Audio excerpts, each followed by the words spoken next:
All right, folks, Samori Benjamin here at Yankee Stadium before the Yankees host the Atlanta Braves. And I'm here with a New Yorker and a longtime former Major Leaguer, 1988 Rookie of the Year, 1989 World Series champion, Walt Weiss. Walt, man, thank you for joining me and nice meeting you. Yeah, same here.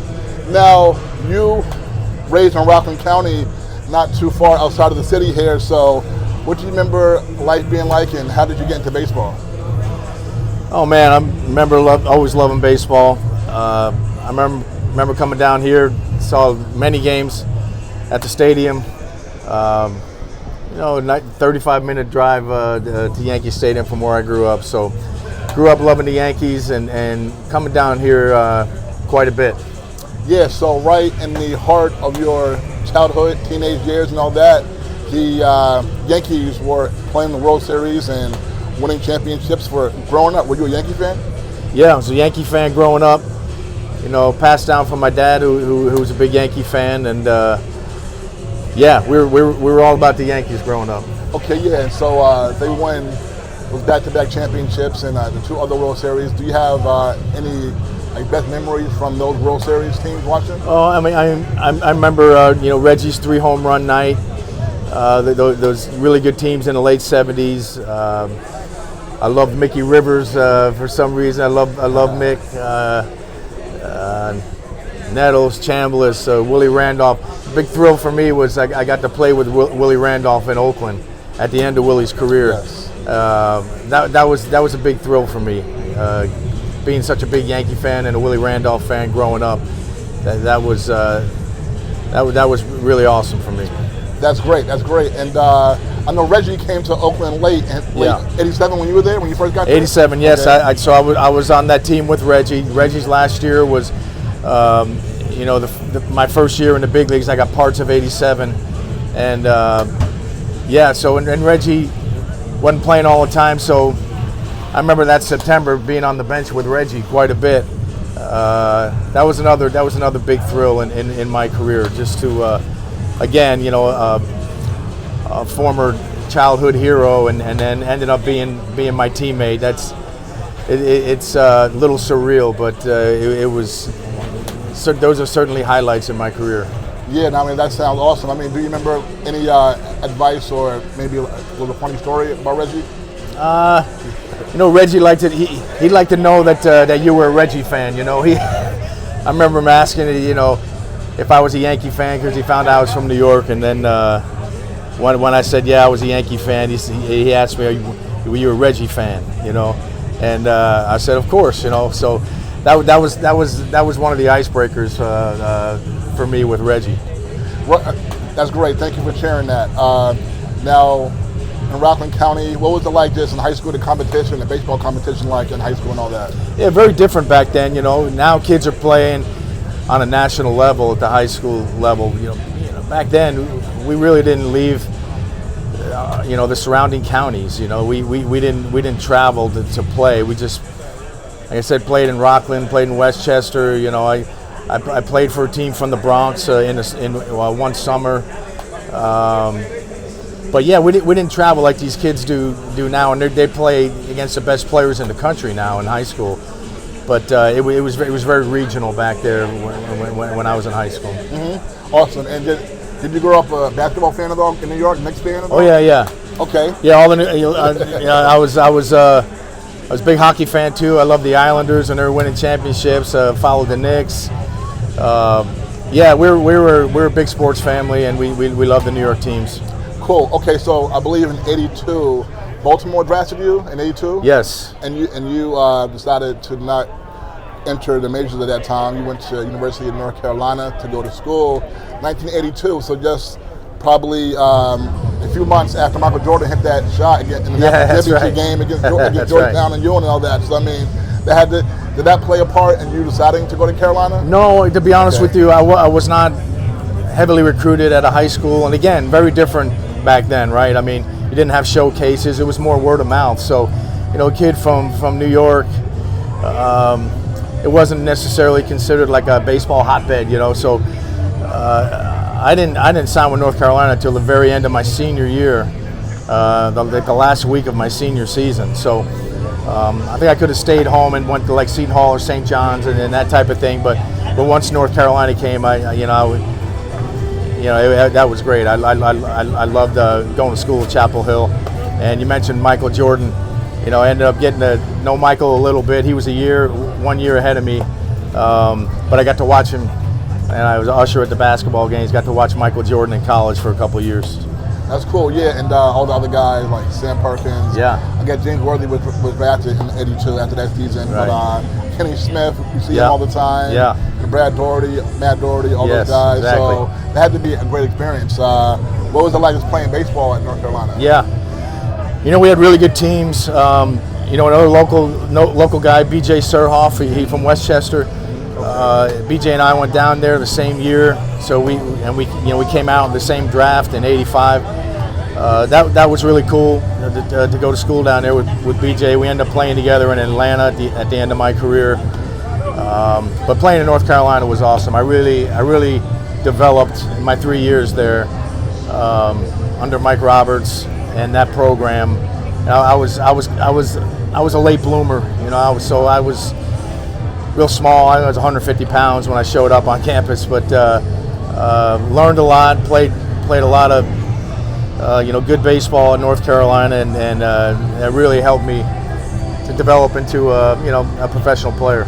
Right. Okay. You say 1985. 85 is when you got drafted in the first round by Oakland.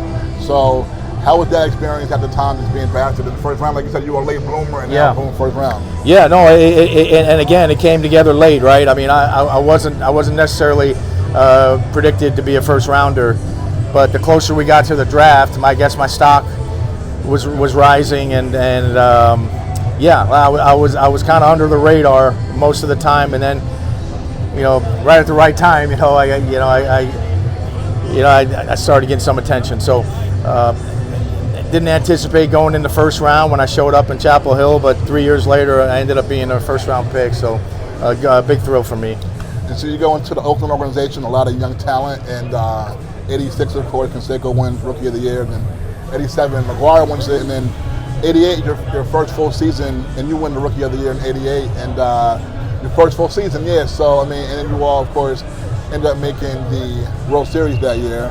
You lost to the Dodgers, but what was it like for you to just be able to win the Rookie of the Year? So you went off that. Well, again, I mean, not something I anticipated at all, and I won the Rookie of the Year in a very different manner than Canseco and McGuire did. They slugged their way to the Rookie of the Year, and I played defense, and was on a really good team, and I think that helped. But really fortunate to break into the big leagues on that team at that time. It was a great team. I really learned how to play the game, I feel like, the right way under Tony La Russa, and a lot of great veteran players like Carney Lansford. We had pitchers like Dave Stewart and Dennis Eckersley, and really a great situation to break into. What was it like playing for Tony La Russa? Yeah, Tony was great. Tony was tough. He expected a lot, but I grew up and learned how to play the game the right way under Tony. I still think about a lot of the lessons I learned from Tony as far as how to play the game hard, how to play the game right. Tony was a great manager. When I ended up managing in Colorado, he wasn't there with me, but he was a phone call away all the time. He was my right-hand man, and anytime I had something, a sticky topic I had to deal with, I'd call Tony, and he always had great advice. So he's been really good to me my entire career, and like I said, very fortunate to break in with those teams. Yeah, I'm sure he was a great mentor and still is. So 89, you all won the World Series. You played in 3 World Series. I know the next year you were hurt for the 90 World Series. So what was it like? That was the World Series that you won out of the 3, and you're home into that World Series too. Yeah, so what was that like for you? Yeah, no, you've done your homework. But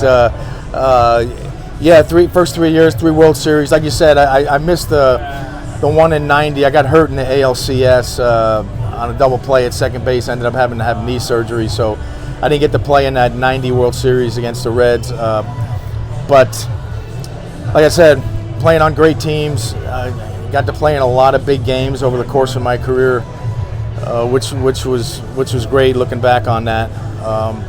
And winning the World Series is the pinnacle of my career. won another one as a coach here with the Braves, but there's nothing like winning a World Series as a player. Now you start your career on a great team, and then you end up on the 2 expansion teams. Florida Marlins, first year they're in existence, you get traded there, and you're there for their first year of existence.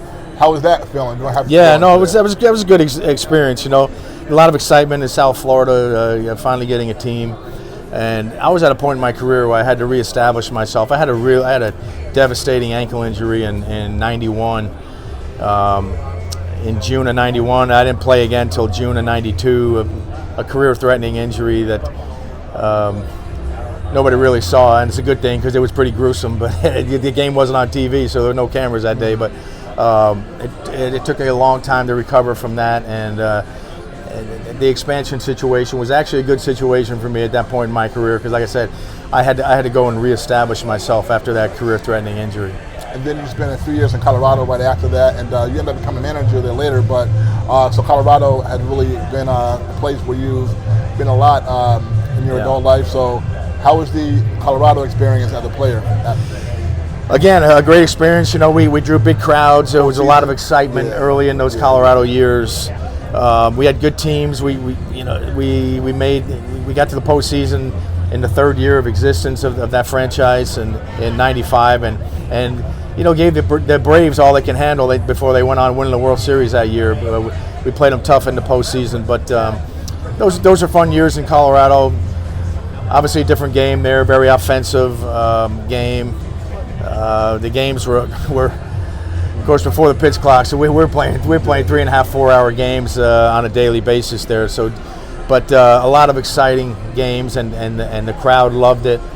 So it was a good time to be there in Colorado. Made a lot of good friends, a lot of good connections there. Like you said, I ended up being a special assistant to the general manager for about 7 years before I ended up managing there. So I spent a lot of time there and ended up making that my home.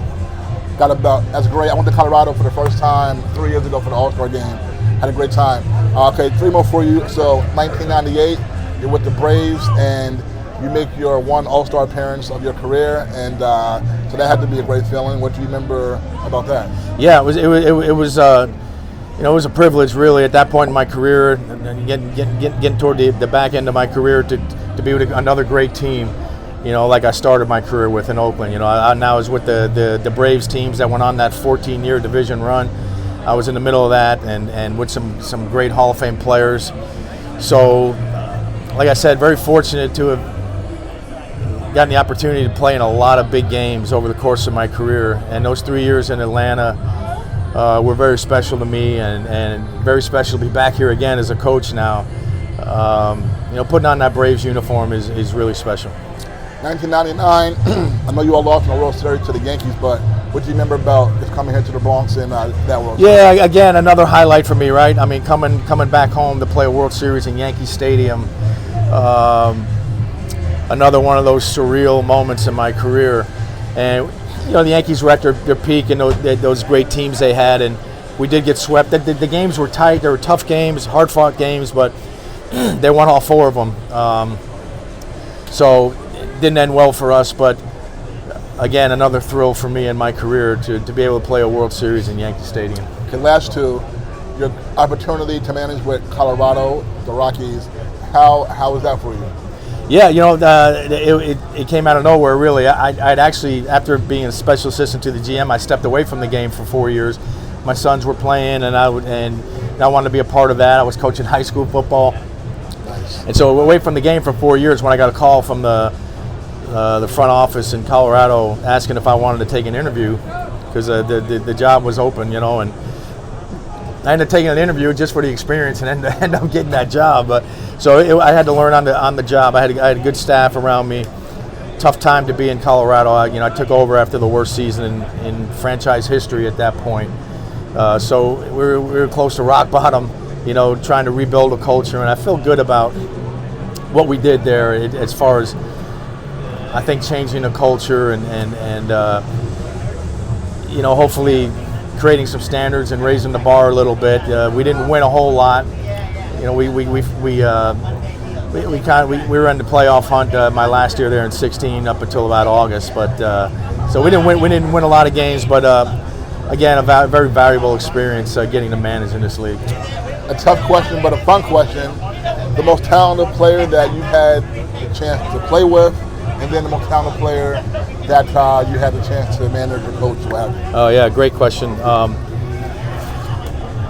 The most talented crew. I'd probably have a different answer for you if you asked me again tomorrow, but I think the most talented is probably Larry Walker.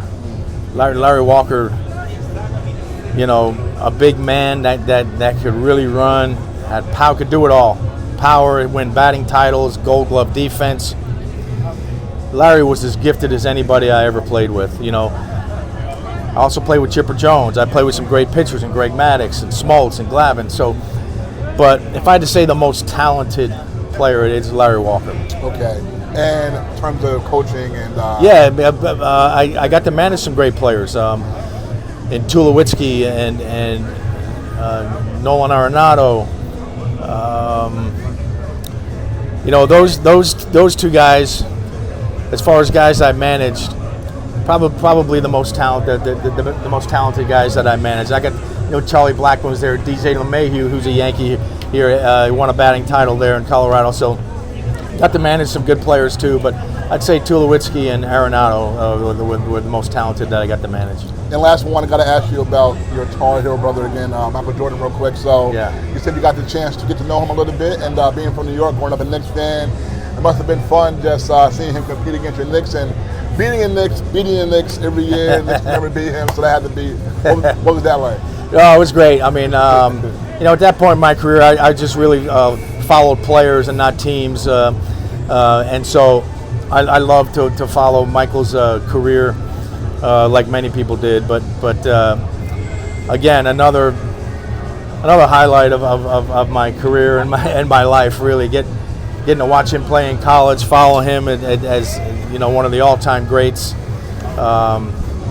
Yeah, it's another special moment for me. Cool. All right, folks. So a Tar Heel, a World Series champion, Rookie of the Year 1988, an All-Star. Now a member of the Atlanta Braves coaching staff, Mr. Walt Weiss, a New Yorker. Thank you so much. All right, appreciate it. Appreciate you. Thank you. Enjoyed it. All right, folks, we're back.